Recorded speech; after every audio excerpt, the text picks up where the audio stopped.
So we are going to now perform some box jumps with Jared. Again, it's a very common exercise we use with our athletes to teach them jumping mechanics and the ability, and teach them how to land and absorb force. We also use this a lot with our adult clients who have a good strength foundation. Two very important things when performing the box jump is you want to take off and land in the same position. And as the legendary strength and conditioning coach Mike Boyle said, you want to see box jumps, you don't want to hear box jumps. So you want a nice and soft landing. So let's have a look at Jared performing 5 reps, taking off and landing in the same position. A nice soft landing. He's taking off from a quarter squat position and he's landing in a quarter squat position. Nice and soft.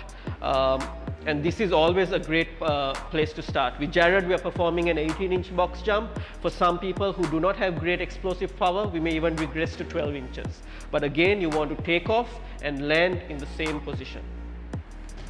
What you do not want is jumping and dropping those hips after you land. So this is a very common mistake we see in many people doing box jumps. They take and they drop their hips. We do not want that. The whole purpose of that exercise is defeated. Let's just do another one, Jared, where they jump, they drop their hips and they get off the bench. Again, we want to take off and land in the correct position. So let's do one more good one, Jared.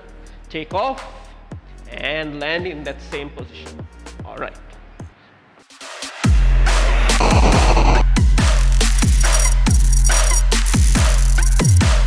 So another very common mistake people do when doing the box jumps is choosing the wrong box height. Generally, an 18-inch or a 24-inch box height is more than enough to get correct movement. So how do you know if the box height is too high? If you're again, the answer is very simple. If you're unable to take off and land in the same position. So we're just doing a bit of an experiment here. Let's see if Jared can jump off this box, taking off and landing in the same position.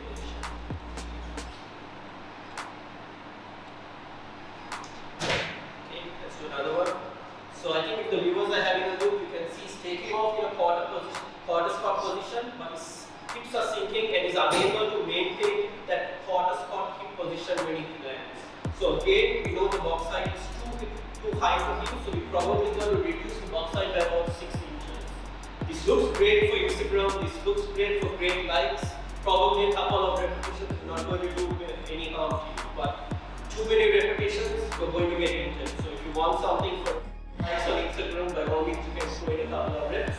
But if you want to increase volume and actually derive the benefits from box squats, you've got to make sure you get the the height of the box correct. So we're going to just reduce it by 6 inches. See if we can, if box jump is the height for Jared. So okay, Jared, try to focus and take off and land in the same position.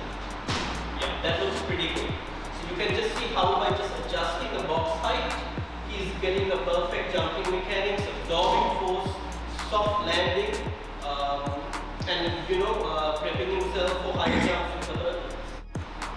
Let's just go for one more, Jared. Take off and land at the same time.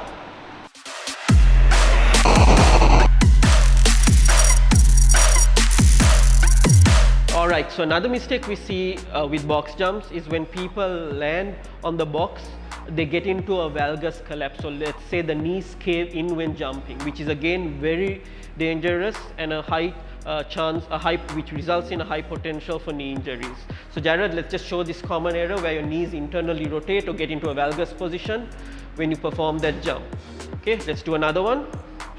Very, very dangerous situation if we are jumping with valgus collapse. So we must make sure we have the knees in line with the third and fourth toe when you jump. So Jared, let's have a couple of good ones, making sure the knee is in line with the fourth toe. Excellent. One more.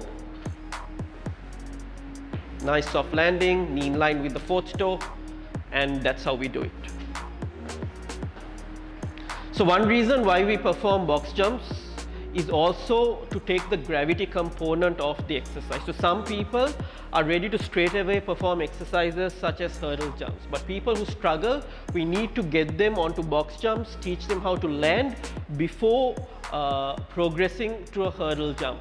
So Jared, just for the viewers to get an idea what a hurdle jump is, let's have a quick look. So you take off and you land in that same position. So you're performing that same movement with a gravity component. But what happens is once we take this off, we are trying to do this exercise without the gravity component. So a big mistake a lot of people do is they jump onto that box and they jump off the box, which means it's producing tremendous stresses on the knees, ankles and hips when they are not ready to do that exercise. So Jared, this is a very common mistake a lot of people do. They jump on and they jump off, which is an absolute disaster. So Jared, let's have a few. Take off again and land in the same position and just jump off. Okay, you want to just jump off, so for people to get a bit of an idea. Okay, we do not want this. Another one.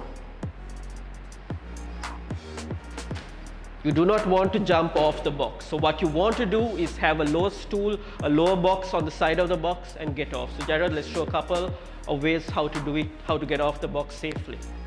And then you would step off on the side box and perform the exercise. Let's just do one more. Soft landing, get off the box, and nice and safe. Taking the gravity component of the exercise, learning to absorb force, and when you are ready, it's time to progress to hurdle jumps.